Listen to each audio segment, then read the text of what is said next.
Bienvenue à tous les auditeurs fidèles de Corbeau News Centrafrique. Ici Laure Gabazi, en direct du Studio D, et aujourd'hui, on ne va pas faire dans la demi-mesure. Le climat politique est électrique et les questions qui se posent sont graves. Je suis avec notre brillante journaliste de terrain, Lucienne Balenda, pour décortiquer un article qui secoue les fondations de notre pays. Bonjour Lucienne. Bonjour Laure. L'actualité nous offre, une fois de plus, des sujets brûlants qui méritent toute notre attention et surtout des réponses claires. Le Parti pour le rassemblement de la nation centrafricaine, le PRAN, met en effet le dictateur Faustin Archange Touadéra devant ses responsabilités concernant deux affaires qui ont marqué l'actualité récente en République centrafricaine.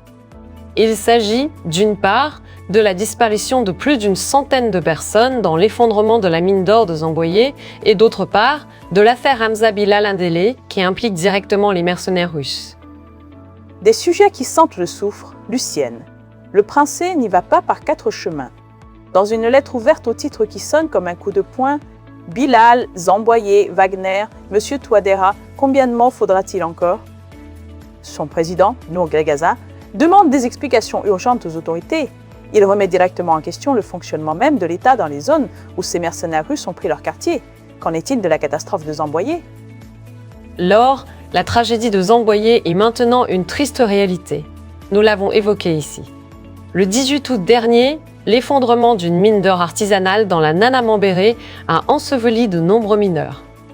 Le décompte funèbre a dépassé la centaine de victimes, selon les sources locales relayées par l'AF et l'Associated Press, et même TF1 Info a confirmé ce bilan terrifiant.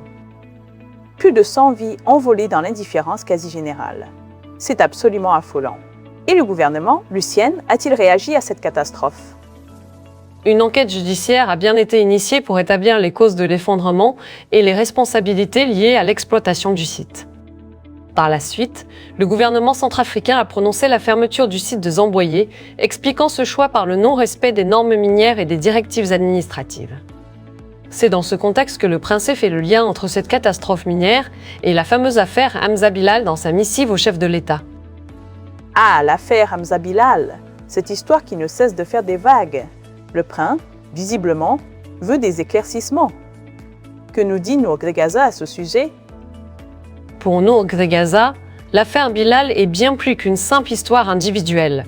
Hamza Bilal, rappelez-vous, avait été intercepté à l'entrée d'Andélé par des éléments russes. Les informations disponibles à ce jour indiquent qu'il a été conduit dans une base occupée par ces mêmes mercenaires après l'interpellation de son véhicule. Et que s'est-il passé pour son chauffeur et son argent? Le chauffeur a été relâché, mais Bilal est resté détenu. Une somme de 5 millions de francs CFA se trouvait dans ses affaires au moment de son arrestation, et depuis sa famille n'a obtenu aucune preuve de lui de sa part. Le procès exige aujourd'hui que le pouvoir apporte toute la lumière sur cette affaire. Nour Gregaza, dans sa lettre, lance une série de questions percutantes. Où est Bilal? Qui l'a arrêté? Pourquoi?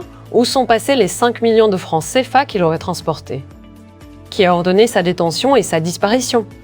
Ces interrogations, Laure, font écho à celles déjà formulées depuis son arrestation et les rumeurs de sa détention dans une base des mercenaires russes.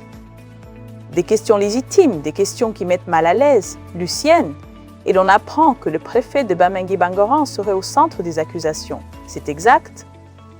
Oui, la lettre ouverte revient sur des informations faisant état de menaces qui auraient ciblé le préfet de Bamingui-Bangoran alors qu'il tentait d'obtenir des informations sur le sort de Bilal. Selon les détails publiés, le préfet aurait simplement voulu savoir ce qu'il était advenu de son administré après son arrestation, et il aurait alors été menacé par des mercenaires russes. Pour le prince, cet épisode met directement en jeu l'autorité de l'État Indélé. C'est une affirmation lourde de sens. Qui commande encore un délai, demande Nour Gregaza. C'est une question qui remet en cause la souveraineté de notre nation, n'est-ce pas? Absolument, Laure. Le président du Précé met en opposition l'autorité administrative du préfet et celle du gouvernement de Bangui avec celle des hommes armés russes présents dans la région. L'interrogation est politiquement essentielle.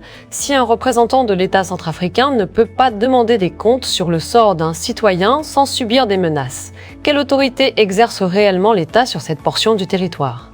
La question est posée. C'est tout à fait édifiant, Lucienne. Et Nour Gregaza ne s'arrête pas là. Il s'adresse également aux personnalités originaires du Ferti. Pourquoi? Il leur reproche leur silence dans l'affaire Bilal. Il rappelle qu'Hamza Bilal est originaire de cette région et interpelle ceux qui se présentent comme ses cadres. Il leur demande « Où sont vos communiqués ? Où est votre colère ? Où est votre exigence de justice ?» Pour le prince, l'appartenance au Ferti ne devrait pas seulement être revendiquée pour obtenir une fonction ou une influence politique. Elle devrait aussi conduire les responsables de la région à prendre position quand un de leurs concitoyens est arrêté, disparaît ou décède dans des circonstances douteuses. Cette interpellation vise notamment Arnaud Djoubey Abazen, le ministre de la Justice. Le ministre de la Justice directement visé. C'est une sacrée pression mise sur les épaules de l'appareil judiciaire, que lui demande précisément Nour Gregaza. Dans sa lettre, Nour Gregaza interpelle directement le ministre de la Justice sur son rôle dans cette affaire. Il lui demande de trouver la vérité sur le sort d'Hamza Bilal et d'établir les responsabilités dans son arrestation et sa disparition. Le président du Pressec exige également que soient déterminées les circonstances entourant les 5 millions de francs CFA que Bilal aurait détenus au moment de son arrestation. Il veut également savoir qui a ordonné sa détention, quelles démarches judiciaires ont été enclenchées et quelles suites ont été données aux accusations concernant les menaces contre le préfet. Pour le Princé, ces questions ne peuvent plus rester sans réponse. C'est clair, le Princé ne lâche rien. Le dictateur Touadéra et son gouvernement sont interpellés sur deux fronts, la catastrophe de Zamboyé et l'affaire Bilal qui questionne la présence et le comportement des mercenaires russes. La déclaration du Princé se conclut par une formule incisive, n'est-ce pas, Lucienne ? Exactement, Laure. Une formule directe adressée aux autorités, trop, c'est trop. Un message fort et clair. Merci beaucoup, Lucienne Balenda, pour cette analyse des plus précises et des plus percutantes. C'est moi qui vous remercie, Laure.